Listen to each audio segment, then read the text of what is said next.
皆さんこんにちは。矢倉ひろむと申します。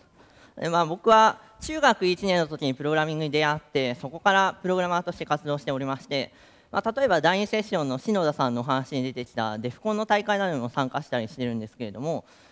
こういったことをやっているとよく聞かれる質問が一つありまして、好きな教科は何ですかという、ベタな質問なんですけれども、どうせ数学が好きなんでしょうとよく言われますが、実は僕社会の倫理整形という科目が好きなんですね。はい。でこの倫理整形、特に倫理って言われてパッとイメージできる方はあんまりいらっしゃらないかもしれないんですけれども、一言で言うと思想史をやってます。で思想史っていうのは人間とは何かであったり、世界はどのようにできているのかという、そういった問いかけに対する、人類の考えてきた歴史を学ぶというもので、人間や世界に関する法則を見つけ出していく、人間や世界を相対化していく試みを学んでいくという、そういうものになっているんですね。で古代ギリシャのタレスは万物の資源は水である、つまり世界は水からできているというふうに言いました。で他にも同じくギリシャのヘラクレイトスは万物は流転するであったり、あと世界はどうとか人間はどうとか、いろんな人がいろんなことを考えてきたんですね。でこういった歴史を学んできたんですが、その中で僕は一人の考えに惹かれました。それはヘーゲルという、ドイツの思想家で、人間の精神であったり国家あるいは歴史や美学までさまざまな分野にわたる、いろんな思想を残してきているんですけれども、彼の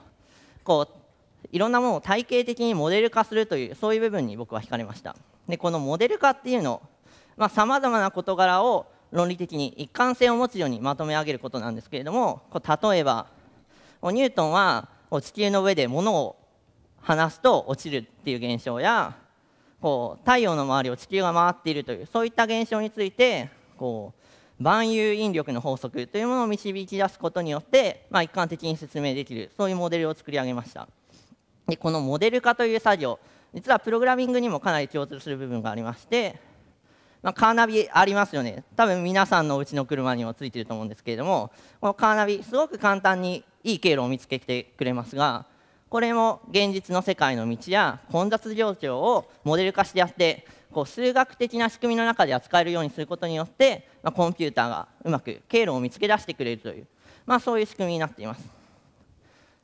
でそのモデル化する上でヘーゲルが用いた手法が弁証法と呼ばれるもので、非常に簡単に説明しますと、何かとそれに反する何かがあったときに、どちらか片方を信じ込んでそれに反するものを批判するのではなくて、その矛盾点を見つめ直して、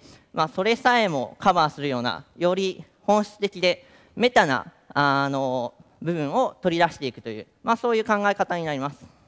でこのヘーゲルの思想を学ぶときに、僕は一つ頭に浮かんだことがありました。それは彼の考えを今の現代の時代に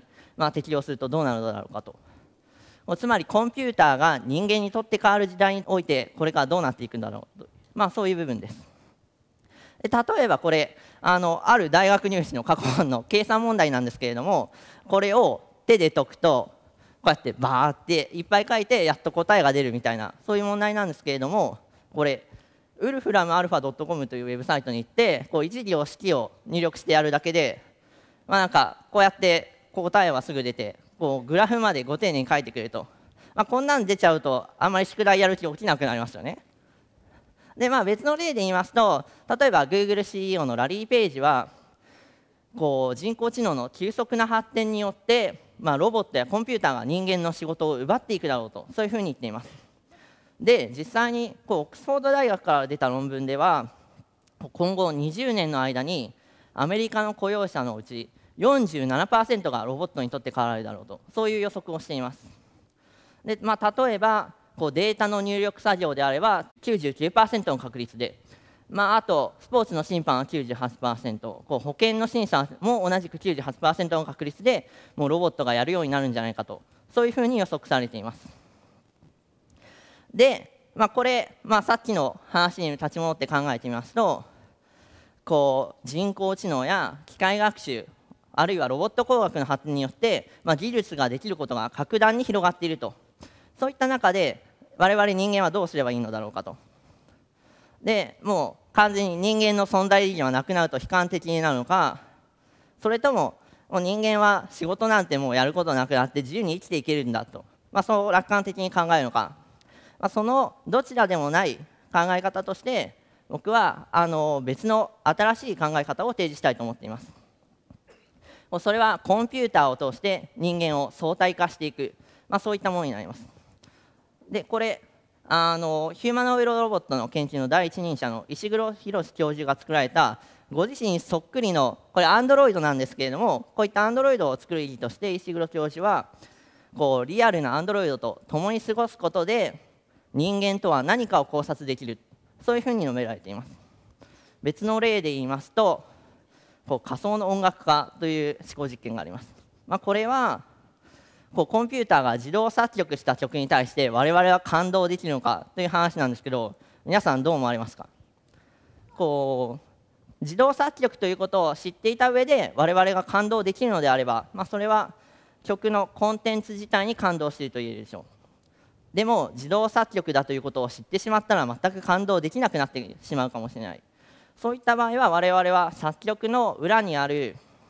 人間の存在について感動しているのではないかと言えるのではと思います。つまり例えばオリンピックでウサイン・ボルトが世界記録を出すと我々は感動するんですけれども、同じ速度で車が走っても感動しませんよね。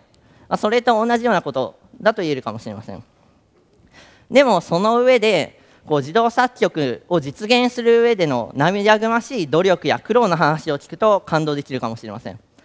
そういった場合はその作曲や自動作曲の裏にある物語、つまりコンテキストに感動しているということが言えるでしょう。人間をコンピューターを通して人間を相対化していくというのはどういうことかというと、つまり人間の心にコンピューターで実験的に迫るということだと思っています。実際に僕がこれまで取り組んできたことの一つを紹介したいと思います。それは音楽のサビを検知するプログラムなんですが、サビって何か皆さん知ってますか？一言で言うと音楽の一番盛り上がっているところを指す言葉でして、一般的に今出ている曲の大部分はこうやって A メロ B メロサビみたいな組み合わせが繰り返して作られていることが多いというふうに言われています。でこれをプログラムで検知するときにどうやってたかと言いますと、つまり繰り返しを見つけてやればいいんじゃないかと。曲があったときにこことここが一緒みたいなのを見つけてやって、さらにさっきの法則にのっとってここが A メロ B メロサビなんじゃないかと、そういうふうに探してこれまでのプログラムをやっていました。でもこの手法には限界点がありました。その一因はボーカロイド、つまりコンピューター上で曲を作ることのできるソフトウェアの登場です。これによりプロの作曲家でなくてもアマチュアの作曲家でもより気軽に自由に作曲することができるようになりました。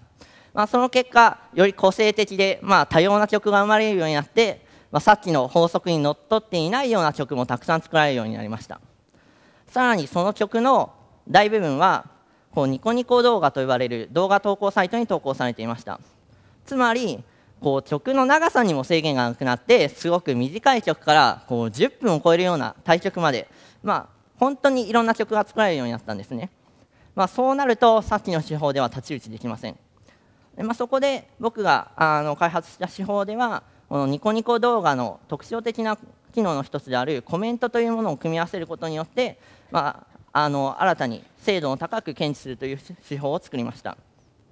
簡単に言うとコメントの特徴的な要素を独自の手法で取り出して、似ている部分やサビらしい部分を見つけるという、そういう手法なんですけれども、これに関して高校生向けの科学技術の大会に出しまして、そこで科学技術政策担当大臣賞という、ちょっとややもすれば噛んでしまいそうな名前の賞をいただきまして、そこから日本代表として参加したインテルの国際大会ではブルーノ・ケスラー財団賞という賞をいただきました。で技術というかテクノロジーの話でいうとここで終わりなんですけれども、こういった取り組みの中で一つ僕が感じたことがありました。それは人間にできることとコンピューターにできることの境界線です。コメントを組み合わせるということはいわば人間の存在を組み合わせることによって検知できるようになっていると。さらにコメントを組み合わせてやっても繰り返しがはっきりしないような直だとたまに検知できないことがありました。それでも人間は共通的にサビを見つけることができるんです。そういった部分に人間の人間らしさという部分があるんじゃないかというふうに考えました。これからの時代技術がどんどん発展していくと言われる時代ですが技術が発展したからこそ迫っていける人間にしかできないような部分っていうのがあると思います。人間と技術の境界線、そこにこそこれからの時代を生き抜く答えがあるというふうに思っています。ある思想家は言いました。労働からの阻害が人間の人間からの阻害を生む。つまり人間の人間たるゆえんは働くことこそにあるんじゃないかと。でも僕はこう思います。人間の人間たるゆえんはクリエイティビティ、つまり創造にこそあるんじゃないかと。ありがとうございました。